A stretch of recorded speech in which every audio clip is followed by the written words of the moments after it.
Welcome to our YouTube channel. ये है हमारी कहानी का दूसरा पार्ट। हमारी कहानी का दूसरा पार्ट वहीं से शुरू होता है जहां हमारा पहला पार्ट ख़त्म हुआ था, मिस्टीरियस पेंडेंट को लेकर के। और इस बार तो कहानी में कुछ ऐसा ट्विस्ट है जो आप सोच भी नहीं सकते। हू क्वांगू जब जू माउंटेन पहुंचती है तो वहां का मंजर देख करके उसके पैरों तले ज़मीन खिसक जाती है। हर जगह लाशों का ढेर, सब लोग मरे हुए, उसके आसपास मौत और खामोशी का मंजर फैला हुआ था। वो धीरे धीरे आगे बढ़ती है, दिल में डर और आंखों में एक ही सवाल होता है, ये सब किसने किया। वो खौफनाक रास्ते पे चलते हुए एक कमरे तक पहुंचती हैं जहां उसे मिलते हैं क्विंगलू। उनका हाल ऐसा लग रहा था मानो जिंदगी उनका साथ छोड़ने वाली हो। क्विंगलू कांपते हुए क्वांगू को ऐसा राज बताते हैं जो उससे शॉक कर देता है। उसे बताते हैं कि यहाँ का ये हाल करने वाला और उनको मारने वाले युंगलू है।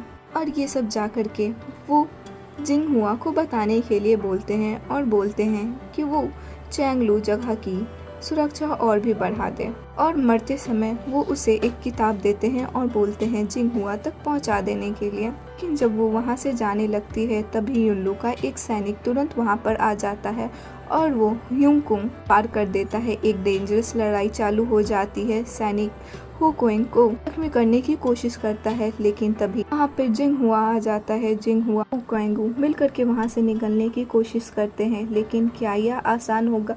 बिल्कुल भी नहीं, क्योंकि वहाँ का रक्षा कवच बहुत पावरफुल है और वो दोनों वहाँ से निकलने कोशिश करते हैं लेकिन निकल नहीं पाते। अब क्या करें? हू क्वांगू अपनी हिम्मत दिखाते हुए एक सुरंग खोदने की कोशिश करती है ताकि वो दोनों वहाँ से बच के निकल सके, लेकिन इतनी आसानी से तो कहानी खत्म होने वाली नहीं है। दूसरी तरफ हमें मास्टर ऑफ पवेलियन को दिखाया जाता है, जिन्होंने अब तक सिचुएशन की खबर मिल चुकी थी। उनकी सहकर्मी उन्हें आकर के बताती है कि हू क्वांगू और जिनहुआ दोनों जू माउंटेन के अंदर फंसे हुए हैं और शायद वहां मर सकते हैं। लेकिन मास्टर तो एकदम शांत कॉन्फिडेंट स्माइल में कहते हैं करने की जरूरत नहीं है, वो दोनों वहां से निकल ही जाएंगे क्योंकि उनके साथ हू क्वांगू है। फिर हमें जिंगहुआ और हू क्वांगू को दिखाया जाता है जो हर हाल में निकलने की कोशिश कर रहे होते हैं।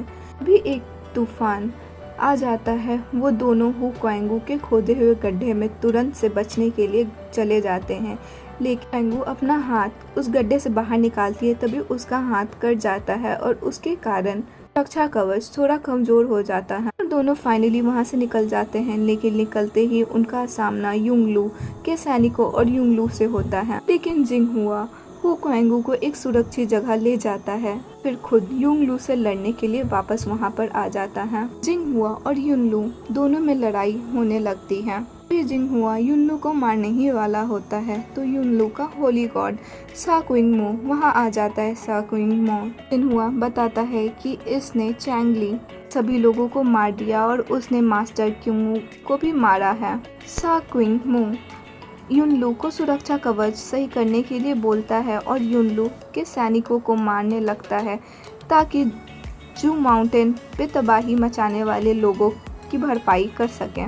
लेकिन तभी जिंगहुआ उन्हें रोकते हुए बोलता है, इस बार तो मैं इसे माफ़ कर रहा हूँ, लेकिन अगली बार अगर ऐसा कुछ हुआ तो मैं भगवान शैतान में अंतर भूल जाऊंगा। इसके बाद जिंगहुआ वापस हू क्वांगू के पास आता है, लेकिन तब एक और ट्विस्ट आता है। जिंगहुआ जब हू क्वांगू को वहाँ से ले जाने लगता है तो हू क्वांगू करती है तो उसकी ताकत कम होने लगती है। वो सोचता है कि हमेशा इसके पास आने से मेरी ताकत कम क्यों हो रही है। हमें युंगलू को दिखाया जाता है जो अपने होली गॉड सा क्विंगमो से डांट खा रहा होता है उसके सामने झुकने की मजबूरी के लिए। लू कहता है कि मैंने ये सब आपके लिए किया है ताकि आप पूरी दुनिया पे राज कर सके, लेकिन अब है ऐसा कुछ करने की जरूरत नहीं है, ऐसा होली गॉड उसे कहते हैं। तभी युनलू उन्हें बोलता है कि उन्हें अगर पूरी दुनिया पे राज करना है तो उसे पहले जिंगहुआ को मारना पड़ेगा, क्योंकि वही हमारे रास्ते का सबसे बड़ा पत्थर है। सा क्विंगमो बस एक ही बात कहते हैं, उसे मारने की कोई ज़रूरत नहीं है और अगर तुमने दोबारा हमारे खिलाफ कुछ ऐसा किया तो मैं तुम्हें जिंदा नहीं छोड़ूंगा। फिर वापस जिंगहुआ और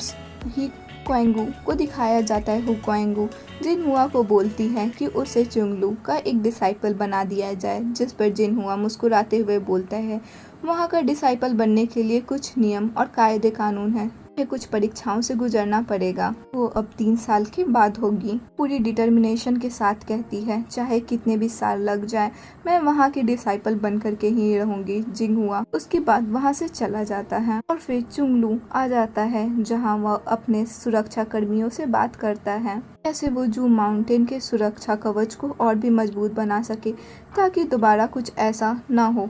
के बाद हु क्वांगू भी अपने सपने को पूरा करने के लिए जू माउंटेन पहुंचने के रास्ते पर होती है। रास्ते में वो उसी आदमी से टकरा जाती है जिससे वो पहले जू माउंटेन के रास्ते में स्नान करते समय मिली थी। दोनों चुंगलुआ के डिसाइपल बनना चाहते हैं और अब साथ मिलकर के रास्ते को तय करने का फैसला करते हैं। फिर वो दोनों एक पुराने मंदिर में पहुंचते हैं ताकि वो वहां रुक करके थोड़ा सा आराम कर सकते। वहां पर जिनहुआ भी आ जाता है। वो कुछ ढूंढते हुए वहां पर आता है, लेकिन हु क्वांगू को लगता है कि वो उसके लिए वहां पर आया है। लेकिन जिनहुआ की नज़र तो हु क्वांगू के गले में पड़े हुए पेंडेंट पर होती है जो मास्टर ऑफ पवेलियन ने उसे दिया था। जिनहुआ सोचता है कि यही कारण है जिसकी वजह से उसकी ताकत कम हो जाती है। फिर वो लड़का जो हु क्वांगू के साथ जू माउंटेन जा रहा होता है वो वहाँ पर आ जाता है। जिनहुआ को बोलता है कि हु क्वांगू उसकी वाइफ है, तुम उससे दूर रहो। जिनहुआ को ये सुन करके थोड़ा गुस्सा आता है, लेकिन वो बस एक धीरे स्माइल के साथ वहाँ से चला जाता है। लेकिन ये बात यही खत्म नहीं होती। आगे क्या होगा? क्या जिनहुआ हु क्वांगू को डिसाइपल बनने में मदद करेगा? क्या हु क्वांगू जिनहुआ पहुंच भी पाएगी या नहीं? ये सब जानने के लिए सब्सक्राइब करना मत भूलना। नेक्स्ट पार्ट के लिए कमेंट करें। तब तक के लिए keep watching, stay tuned and stay safe.